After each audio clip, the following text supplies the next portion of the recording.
Sa amin sa Lubao, yung aking lulo, magiinom mga aking lulo. Parang tayo din. Magiinom. Doon ako nakamana siguro. Magiinom sa amin sa Lubao.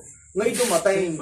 Ang gusto niya, para hindi siya pagalitan ng aking lula, may dala siyang ulam. Ngayon, ang dala niya isang kilong tamban. Abo. Sa amin yung tamban. Ay, baka itutoy mo Sa amin ni Dumpilas yun kung tawagin. Ay, sa amin sa pulok yan. TV. Tamban. Gusto nyo na sariwang isda at mura. May dalang tamban, mga Tamban tagay. sa ngayon naiwanan niya yung sa lamisa.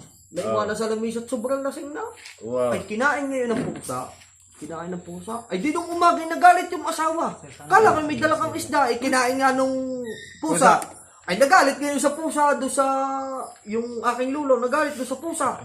Ang gawa ay, kinuha yung si pusa. Ay, malapit kami sa dagat.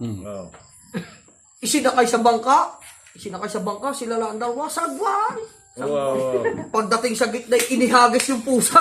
Sabi doon sa pusa, ngayon, mamimili ka ng isda kakainin mo. Di ka makain ng isda.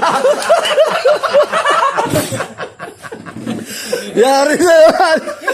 Shout out mga Tagalubo! Eh, paano kung Akin na muna to ha! patay? Alahipas na si mamili na ng isda. Batangas, bati-bati muna tayo! Matakaw ko sa isda, mamili ka ngayon nakakainin mo isda. Patay siya sa patay.